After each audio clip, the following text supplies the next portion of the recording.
Learn the most advanced recruiting techniques. Land the most desirable talent. Launch your company towards massive success. This is the Higher Power Radio Show with Rick Girard.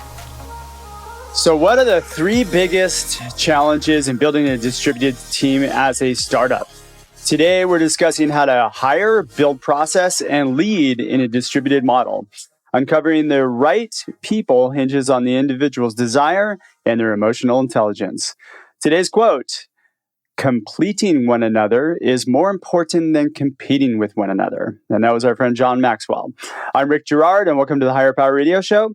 Our mission is to help entrepreneurs and hiring managers avoid costly hiring mistakes.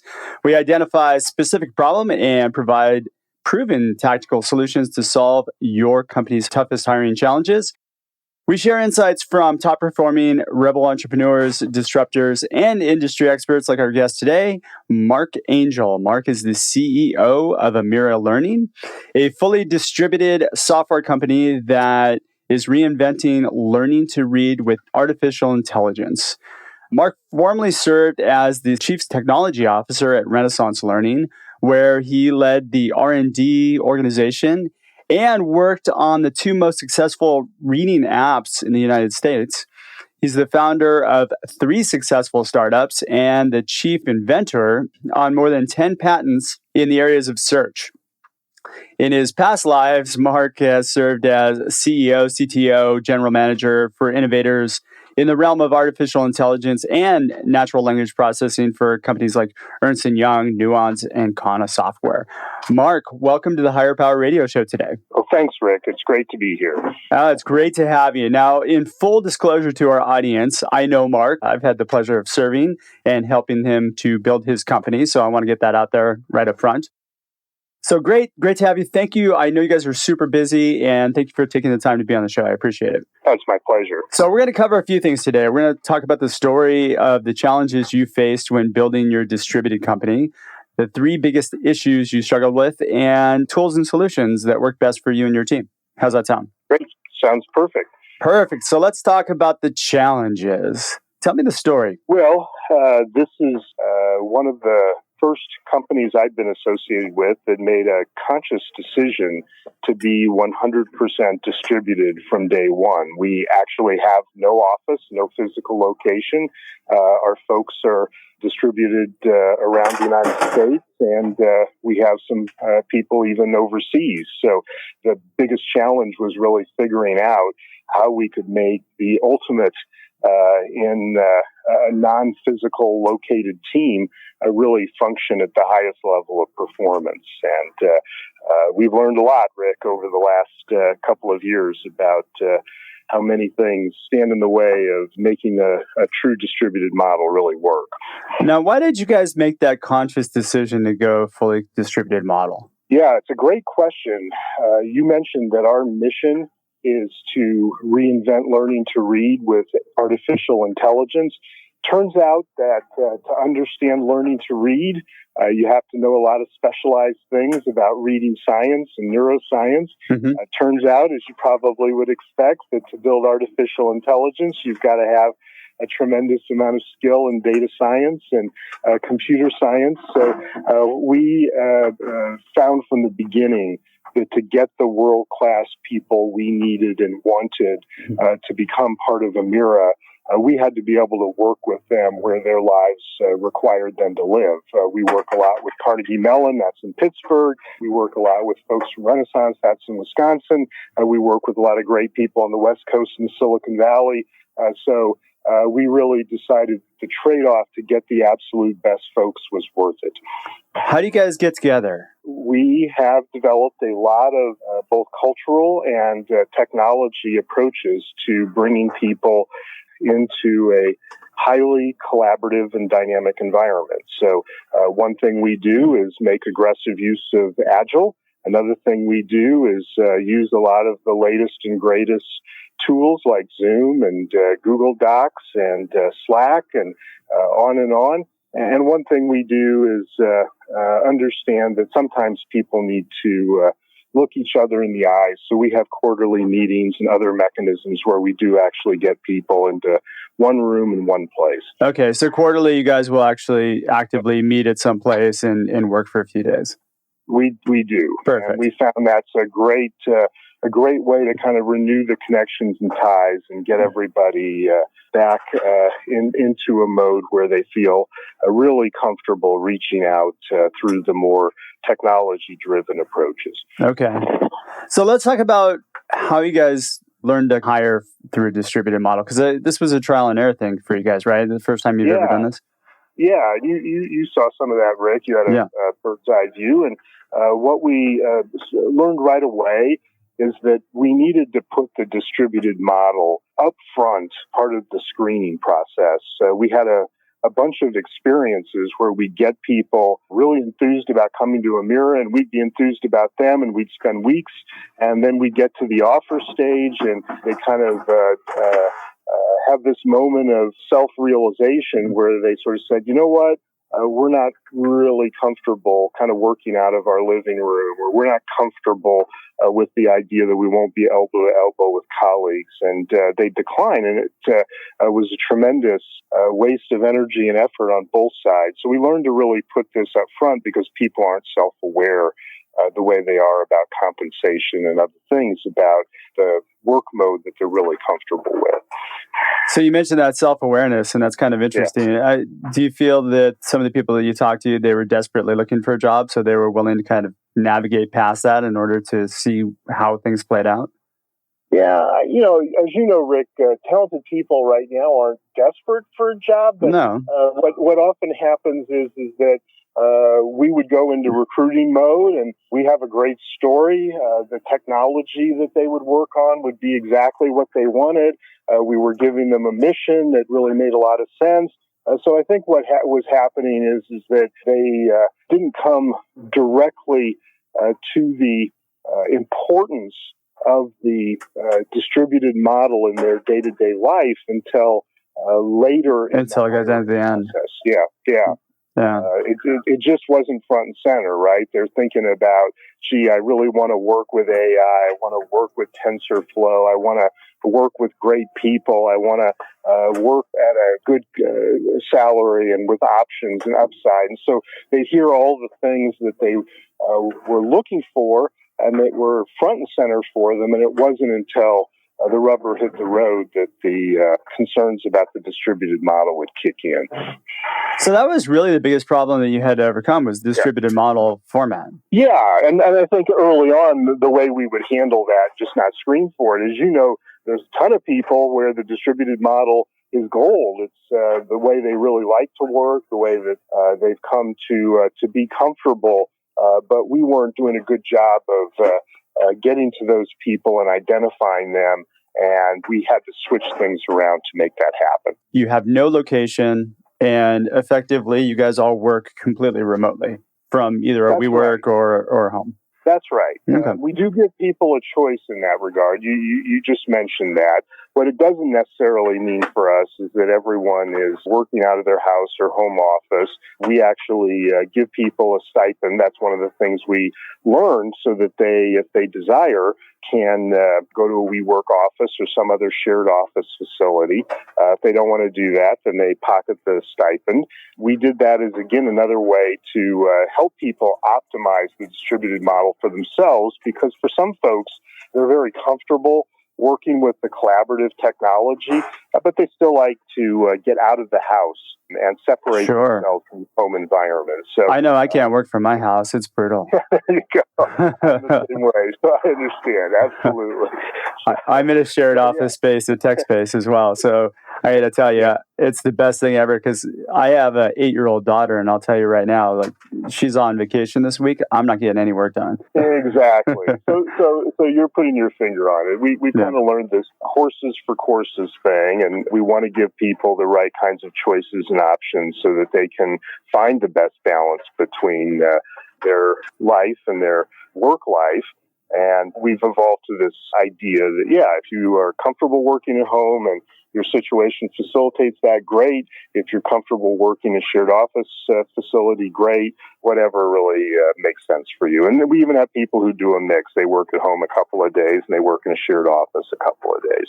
I think you have to be wired for that or really want that, because you're right. That was one of the things that, as I took on this project with you guys, that what I had to do was flip it and not really talk about the company so much in the beginning, because what was important was to find out what their vision was for where they're going to be successful. Yep. And each person is different. Some people are very okay with working at home. Me, couldn't do it. Yep, you're putting your finger on it. Yeah. And as you saw, one of the other interesting things about this is that can't necessarily just flat out ask people about this and get the best answer because they haven't thought deeply about it. You know, a simple question about, hey, are you good working at home? Or are you good working in a distributed model? Almost always, as you know, elicits yes, early enthusiastic yes, right? Yes. So we had to learn to go deeper than that. You helped us with this, by the way. I got a lot of, I'm open to anything. Yeah, that's right. Exactly. Which is probably a good clue that they haven't been thoughtful enough about it, and a kind of yellow to red flag that we either really need to help them to be much more thoughtful, or they're probably not a good candidate for it. You know, one of the problems that I have, because my model is somewhat distributed as well, is that setting expectations up front or getting the expectations alignment has been kind of challenging for me. Did you guys have any problems with that at all? We did. And just as you're saying, when people have worked in the distributed model, that's a help. Yeah. Like so many things, it's the same as when we talk to them about Agile processes. Everybody will say, oh, we've worked with Agile. But Agile plays out so differently in different companies in different circumstances that that often doesn't mean that they're ready for your version of Agile. And the same's true with the distributed model. Even if people have worked in it, it doesn't mean that they've necessarily experienced what they're going to experience at Emira or the listener's company. So we definitely found that we had to try to set expectations. We did that in part through your help. We did that in part because as part of the interviewing process, we would have them talk to several of the Emira team members. And we made a point to have each and every conversation touch on this issue, and for the people on the team to explain, what their day looked like, and to enthusiastically advocate for the goodness of that day, because the people here at Emira love it, but also to be very open about some of the adjustments that folks have had to make. All right, if you're just joining us right now on the live stream or the podcast, you're listening to the Higher Power Radio Show. I'm your host, Rick Girard, and we're talking to Mark Angel, the CEO of Emira Learning. I would like to delve in a little bit deeper on what you have done about this. What other shifts did you guys find were helpful in getting the process right for a distributed model? Yeah. So we mentioned one, which is to put this issue front and center in the interviewing process. We touched on another thing we did, which was to hire you, but just maybe more generally. Oh, you're way too kind. Yeah, a first-class recruiter who is in a position to speak openly and honestly with people about this and to ask the tougher questions kind of as the process gets going, but also as it unfolds. We learned to screen from some personality attributes that weren't as obvious to us on day one. One of the things that really characterizes the Emira team today is that people, even the technical people, are naturally outgoing. They love to express their opinions. And we found it was that characteristic that helped us to kind of build a great collaborative dynamic. When we had people who held back some, that was okay in a face-to-face team because everybody can see that they're still desirous of talking, and you get that kind of reach out from the other team members. In a distributed environment, unless people are willing to chime in, silence tends to be unnoticed. And then the last thing that we did is kind of really try to focus our servant leadership model on the best approach to working with the distributed team. And what I mean by that is that we're big believers here that we're not managers. We're really servant leaders. Our job is to help the team succeed. But in a face-to-face environment, you get all these clues and cues from people when they need help. That's less true when all you can see is their face on Zoom video where all you can see is their chat text in Slack. So we learned that we had to really modify our behavior as servant leaders to be more proactive and be more opinionated about reaching out to people and seeing if they really need something from us. And as a result, you have a lot of happy people. We do. I mean, the great thing about the distributed model is that it solves so many problems for people. There's no painful commutes. There is no inability to sort of control context switches. There's no sense that you are struggling to deal with a lot of distractions that come your way whether you like it or not, and you're in a friendly, relaxed environment all the time. So and you get to work in your jammies. I mean, that's right. That's right. As long as you don't misposition the Zoom camera, that's one of the skills you learn quickly. Exactly. Yep. One of the things that I noticed about you guys that you did really well is you guys shifted out of the skills-based mindset really quickly and more into a culture-based mindset, and I think that's what made a really big difference in being able to attract the right people as well. Yeah, well, thank you for that, Rick. And I do think sometimes it's hard for technical organizations to do that. Everybody, this is this kind of lack of awareness thing. Everybody is acutely aware of how hard it is to find people who are experts in coding JavaScript or who are experts at building machine learning models. So you get wrapped up in the interviewing process in kind of banging away at that technical ability or core competence stuff around the job function. But as you know, at the end of the day, it's easier to find people with the right technical skills than it is to find people that have the right cultural fit. That is so very true. All right, so let's talk a little bit about how you guys are managing your workflow, right? So you mentioned some of the tools. Yep. We have a lot of entrepreneurs in different areas that are listeners. If I'm a new entrepreneur and I'm trying to develop a distributed model, trying to hire a few people, where would you start if you had to do it all over again? Well, one thing I would just say is that a lot of the problems of technical companies are now the problems of every company. Yeah, because most companies have a technical aspect to them. That's right. And because work is more about knowledge and collaboration and the kinds of difficulties that have characterized the work process when you're building software are now really common to many other environments. So one thing I just say is don't reject tools just because they might have come out of the software technology world. They still might be good for you. But the way I've come to think about this is that you sort of think about a collaborative hierarchy. At the top of the collaborative hierarchy is the meeting when people are face to face. And there's a set of tools that we all tend to, be at least somewhat aware of there. GoToMeeting, Cisco's WebEx, Zoom are all in that category. Sure. For us, we found that Zoom really works great. It's got a lot of flexibility. So you're using that for meetings primarily? So that's right. For face-to-face collaboration. Yeah, that's right. The second kind of level down the collaborative stack is real-time chatting, texting. Basically, when people need to go back and forth, they don't need the intensity of a meeting. They're probably multitasking.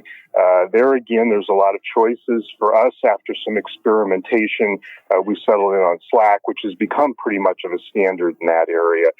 Then further down the collaborative stack, you need some way to share documents, share spreadsheets, share kind of content and artifacts.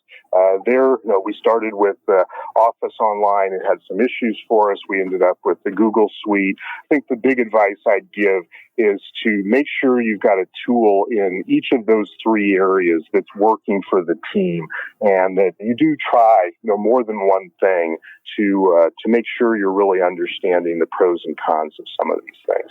So what went right and what went wrong in the process? Yeah, what went right is that we were open to experimentation and to trying to recognize our failures and adjust. That's part of... And that's hiring for EQ. You're hiring intelligent people, right? That's right. Yeah. Intelligent people, but also people who are, flexible. Sometimes really smart people aren't willing to examine their original decision and conclude it was wrong. So being smart, but also being flexible. I think another thing that went right for us was we did recognize that we need help, and we got it. And we recognized that we needed to put the distributed model at the heart of our thinking about culture and hiring. I think in retrospect, what went wrong for us is maybe predictably in an experimentation mode, we weren't fast enough to drive towards norms. We let the team kind of stay maybe too flexible for too long. And it took us a few months to get to the place where I think the team members felt like they could predict and expect the other team members to collaborate in certain ways. And as you know, that kind of uncertainty both eats away at productivity, but it also eats away to some degree to people's happiness. Uncertainty isn't a good thing in the daily cycle. So when no one was sure, like, what's the expectation if I send a Slack around how quickly someone will respond, and people aren't sure whether they should pull the trigger on a Zoom video meeting, that kind of lack of clarity about norms, we just didn't address soon enough. So norms, are you talking about putting process in place and having standards? Yeah, I think both. For me, a lot of times norms is more about soft process, right? It's the heuristics that are in people's heads about the way they should behave, and it's about the kind of implicit sanctioning that a team does for team members when folks don't conform to those expectations, right? It's about people feeling permission to say, hey, I sent you a Slack. I expected an answer by now. Answer me, damn it. Yeah, absolutely. Exactly. Right? All right, Mark, I gotta cut you out that really quickly. We've got just a few minutes left. I just want to get your key takeaways on what you want the listener to walk away with. Number one, hire people for EQ and cultural fit, especially hire people who are right for the work model that you've put in place. Be open to experimentation. Start with the popular stuff, but don't necessarily stick with that if it isn't working for your team. And recognize this is probably the hardest thing about the distributed model. Recognize that all the science tells you that people are wired for face-to-face interaction. So when you step away from an office environment, you're kind of fighting human nature, and you've got to work hard to overcome that fact and really make it work. That is very true. And if I can add just one thing too, you should always understand the person's desires, the person you're trying to recruit. It just is an additive before you pitch your company. If you understand where somebody's coming from, then you can position them correctly and actually understand whether or not they're going to be a fit for your culture. Absolutely, Rick. Definitely. All right. So we're out of time with that today. Mark, thank you so much for your time investment today. And I want to welcome you to the Higher Power Radio Syndicate.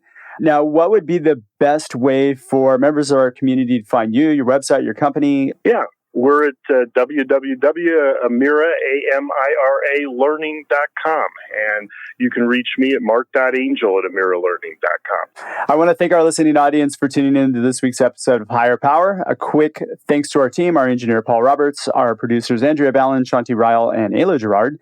If you're listening to the podcast, please subscribe, rate, and review, and share. We need your feedback to up our game and bring you more highly valuable content. You can join the Higher Power Radio community at Higher, that's H-I-R-E, Power, P-O-W-E-R, radio.com.